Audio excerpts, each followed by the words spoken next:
En todo el mundo encontramos personas que afirman haber sido abducidas por extraterrestres. Por lo general, consideramos tales historias como un producto de la imaginación, relatos que no pueden ser verificados de ninguna manera. Independientemente de lo que pensemos, vale la pena conocer algunos casos de abducción más interesantes que se dice que han ocurrido en nuestro planeta.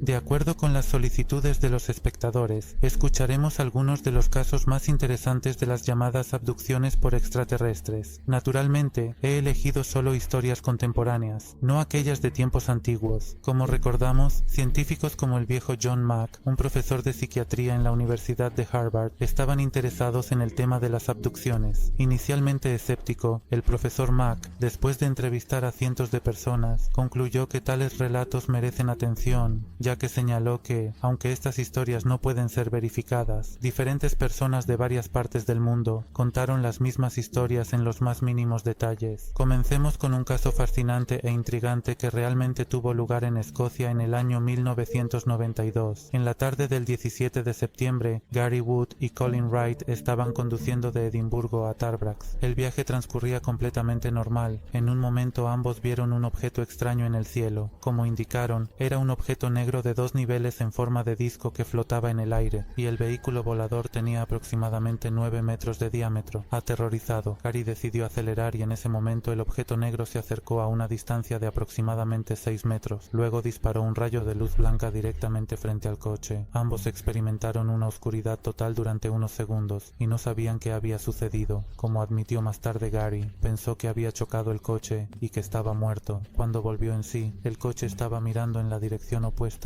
y ambos se habían desabrochado los cinturones de seguridad. Gary y Colin no tenían idea de lo que acababa de suceder. En silencio, continuaron hasta la casa de su amigo para la reunión programada. Cuando llegaron, el amigo preguntó qué hacían allí a tan alta hora. Resultó que habían llegado allí 90 minutos más tarde de lo que pensaban. Clásico caso del fenómeno de la llamada pérdida de tiempo. En los días siguientes, Gary y Colin se sintieron completamente agotados de energía. No podían dormir y sufrían de dolores de cabeza. Finalmente, accedieron de mala gana a la hipnosis para averiguar qué sucedió durante el tiempo perdido. Durante los exámenes psicológicos, ambos contaron la misma historia de manera individual e independiente. Ambos recordaron estar sentados en el coche cuando 3 humanoides de 120 centímetros abrieron las puertas del coche. Gary sintió un dolor intenso, como si lo electrocutaran. Luego se encontró en una habitación donde vio a pequeños seres. Las cabezas de los alienígenas parecían asemejarse a niños con grandes cabezas en las que destacaban ojos negros. Corin recordó cómo uno de los seres lo llevó por un pasillo circular. Al final del pasillo, entró en una habitación donde fue desnudado y sometido a un examen no invasivo en un contenedor de vidrio o plexiglas. La habitación estaba llena de niebla y algún dispositivo parecía estar escaneándolo. Quizás Gary yacía en una mesa plana y no podía moverse, aunque no estaba atado. Junto a la mesa estaban 2 seres. Un individuo sostenía un objeto brillante que parecía un diamante que pulsaba con luz naranja. Luego, el individuo comenzó a mover el diamante por su cuerpo. Ambos hombres escucharon los gritos dolorosos de otros pacientes a su alrededor. Ambos. Scott también habló de una criatura humanoide más alta, de aproximadamente 180 centímetros de altura, que aparentemente supervisaba toda la misteriosa operación. Luego, los hombres fueron llevados de regreso a su auto por seres extraños e inusuales. Ambos regresaron del encuentro con cicatrices que no estaban allí antes. Durante el programa de la BBC, Gary, conectado al polígrafo, pasó la prueba en la máquina. Documentos clasificados publicados por el gobierno británico en 2012 revelaron que el Ministerio de Defensa tomó las abducciones en serio. El incidente fue descrito como uno de 7 casos similares en el Reino Unido. Ahora pasemos a un ejemplo clásico de 1961 sobre el matrimonio de Betty y Barney Hill. El 19 de septiembre de ese año, la pareja viajaba en auto regresando de vacaciones. En un momento, mientras estaban al sur de Lancaster en New Hampshire, Betty observó un brillante punto de luz en el cielo. Intrigada por este fenómeno inusual, se lo contó a Barney, quien se detuvo al lado de la carretera.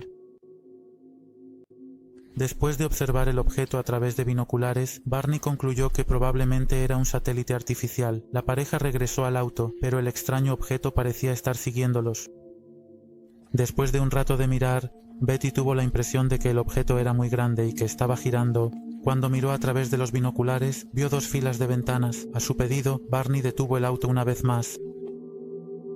Barney comenzó a acercarse lentamente al objeto. Cuando estaba a 15 metros de distancia, el objeto metálico descendió al suelo. Barney tomó los binoculares y vio varios seres alienígenas en las 2 filas de ventanas. Parecían estar en trajes grises y tenían grandes ojos. Asustado, Barney corrió inmediatamente hacia el auto, le dijo a Betty que se subiera y despegó de inmediato. Después de un momento, la pareja escuchó una serie de extraños zumbidos. El auto vibró y una sensación de hormigueo recorrió los cuerpos de la colina. Se sintieron como si hubieran despertado de un sueño. De repente, notaron que estaban a 55 kilómetros del lugar donde escucharon los zumbidos. También notaron que sus relojes se habían detenido. Otra cosa extraña que notaron al llegar a casa fue la falta de 3 horas de las que no tenían ningún recuerdo. Betty notó un extraño polvo rosa en su vestido. Había círculos concéntricos brillantes en el maletero del auto. Betty y Barney experimentaron con una brújula, notando que cuando la acercaban a esos puntos, la aguja giraba rápidamente. Inicialmente, la pareja no quería contarle a nadie sobre los extraños eventos que habían presenciado. Solo compartieron todo con familiares y amigos. Con el tiempo, atormentados por pesadillas y curiosidad, decidieron someterse a hipnosis. El doctor Benjamin Simon realizó evaluaciones psicológicas por separado para que Betty y Barney relataran los eventos individualmente. Ambos contaron los eventos de esa noche memorable. Como indicaron, seres bajos con grandes ojos vestidos con trajes grises bloquearon su camino frente al coche. Barney no pudo arrancar el motor. Los seres se dividieron en 2 grupos. La pareja escuchó una voz que les decía que no tuvieran miedo. 3 seres se acercaron a Barney. Como él describió, estos seres miraron a sus ojos con un aterrador efecto hipnótico. Barney dijo que él y Betty fueron llevados a bordo de una nave en forma de disco donde fueron separados. 3 seres lo llevaron a una habitación y le dijeron que se acostara en una pequeña mesa rectangular. Luego, los seres tomaron muestras de su cuerpo.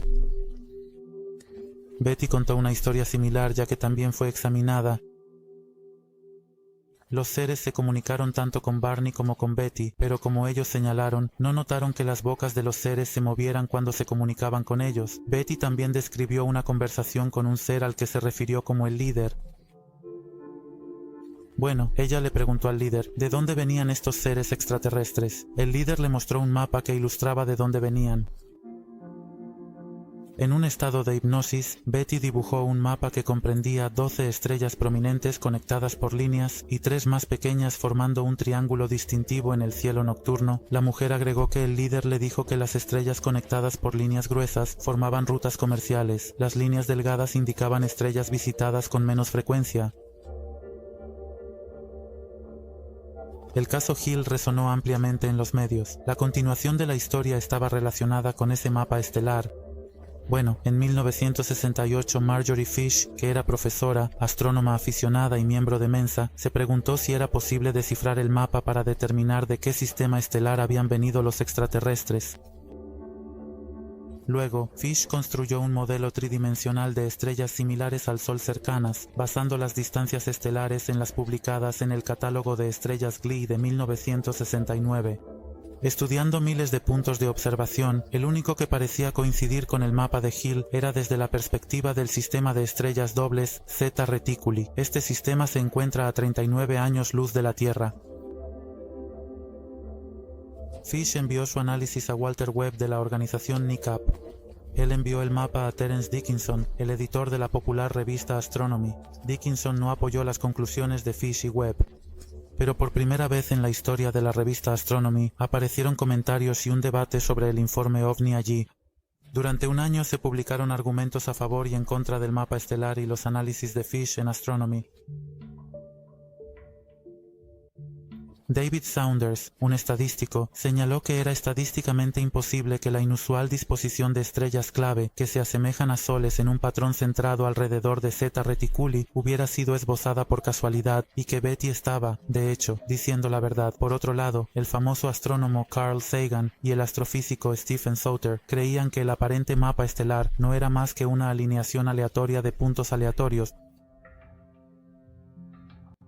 Años después, influenciada por nueva investigación astronómica que mostró que las estrellas están algo más separadas y algunas consideradas por Fish como adecuadas para sustentar la vida deberían ser excluidas, Marjorie Fish emitió una declaración en la que ahora cree que la correlación es poco probable.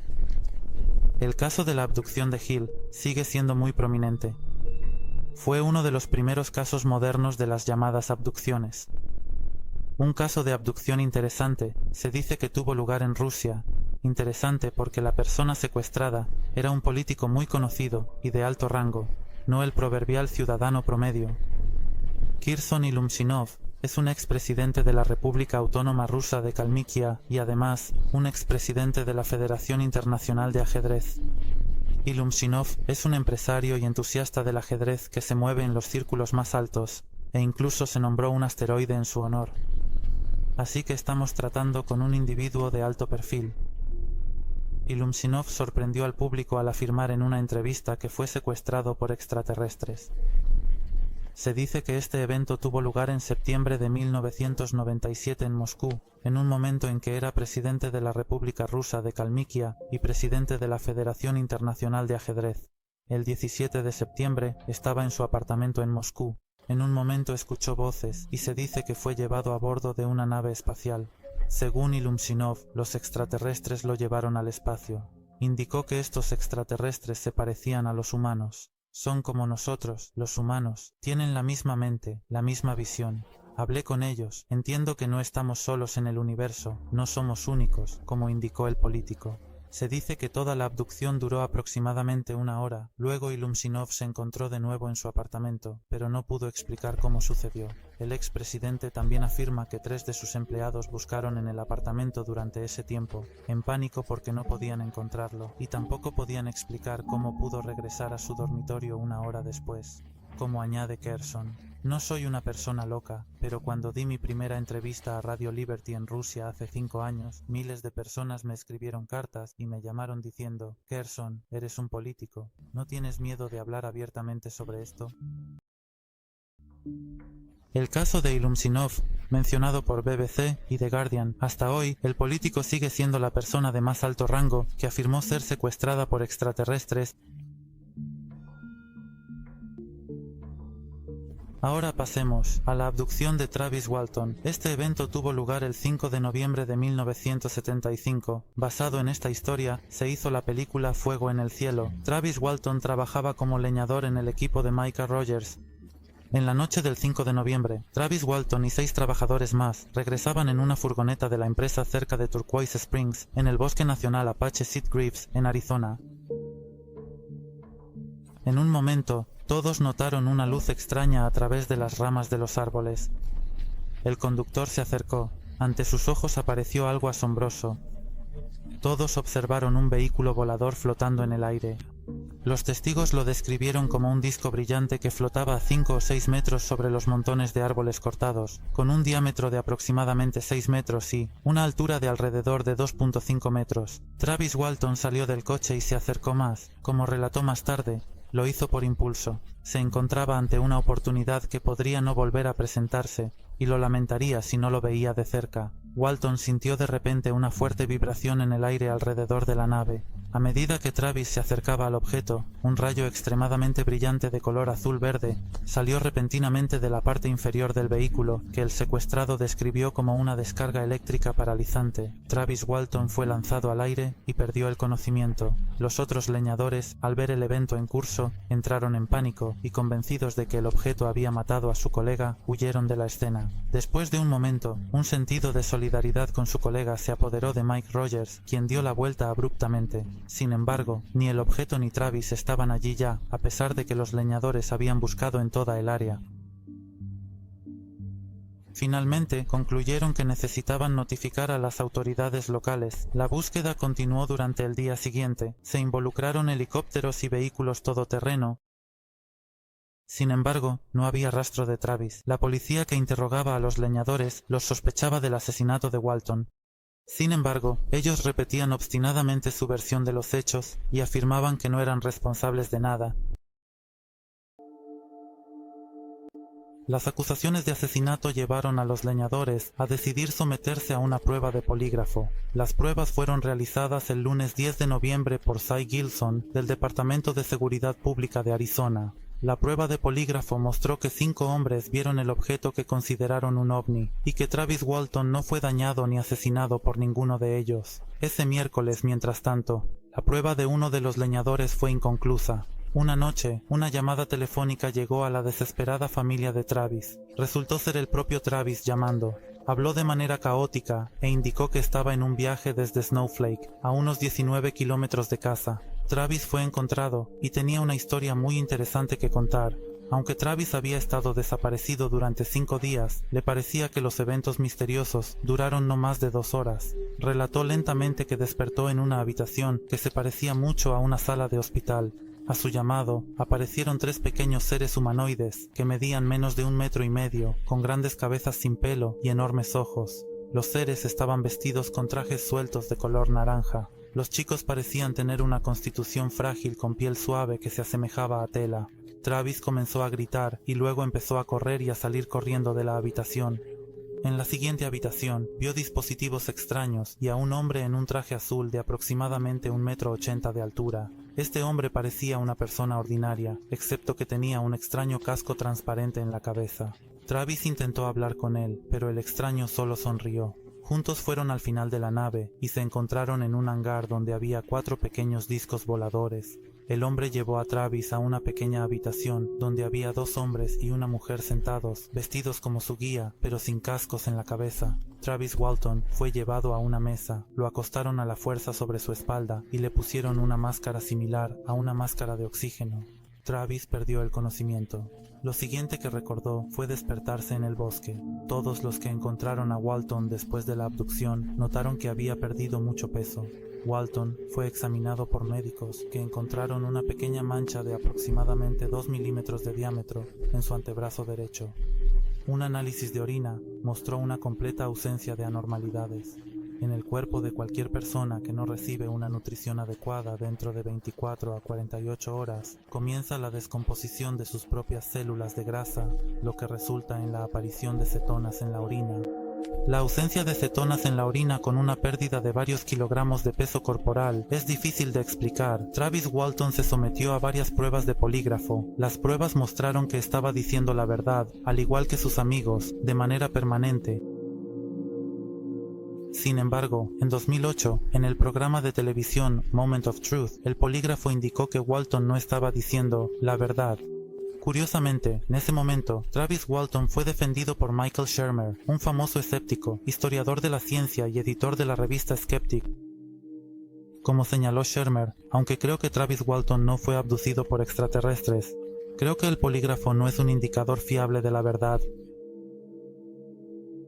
Hasta el día de hoy, tanto Walton como los otros leñadores siguen contando la misma historia, creyendo que realmente sucedió como ellos dicen.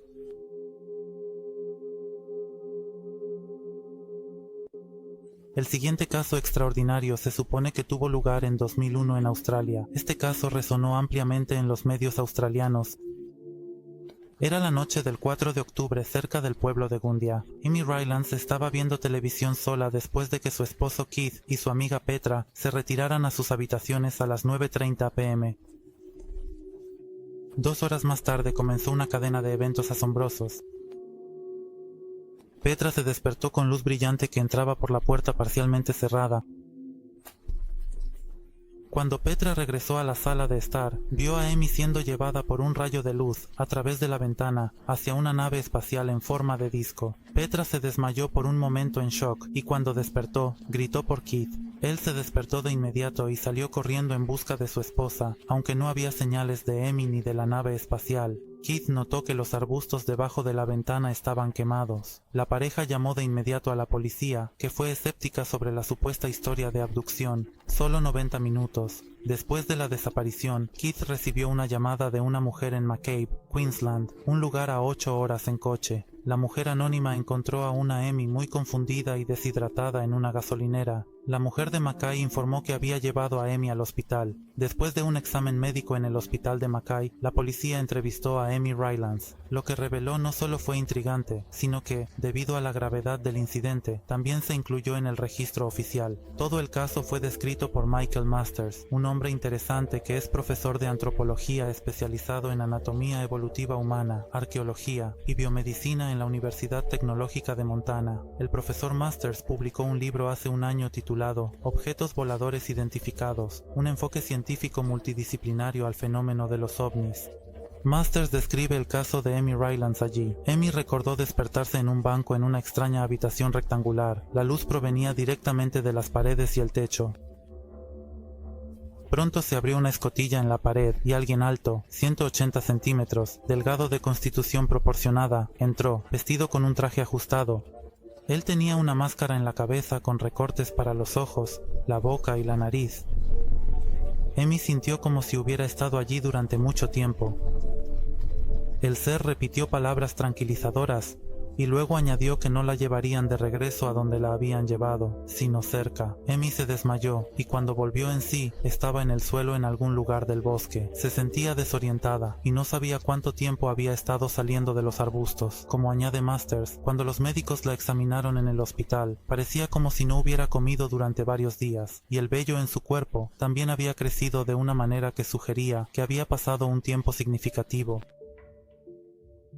Amy también tenía marcas en su cuerpo, que ella cree podrían ser evidencia de que se tomó una muestra de ADN. Toda Australia estuvo cautivada por el caso durante varios días, y la policía no pudo explicar si se trataba de una broma planeada, o quizás de un incidente inexplicable que podría involucrar a seres extraterrestres. Todas las historias mencionadas son, sin duda, muy interesantes y agradables de escuchar. Sin embargo, el problema es que son únicamente historias. Ninguno de nosotros puede verificarlas de ninguna manera. Solo podemos escuchar los relatos de estas personas. Habrá un grupo considerable de personas que estarán dispuestas a creer en historias de este tipo, señalando que diferentes personas de varias partes del mundo cuentan las mismas historias. Los seres extraterrestres observarían a los habitantes de la Tierra, absteniéndose de un contacto oficial hasta que la humanidad alcance un nivel tecnológico o social apropiado. Hasta ese momento, los alienígenas a veces manifestarían su presencia, apareciendo ante individuos seleccionados, examinando sus cuerpos y luego verificando cómo reacciona el público en general a los relatos de los abducidos. También habrá un grupo considerable de personas que dirán que necesitan evidencia tangible para aceptar los relatos de abducciones.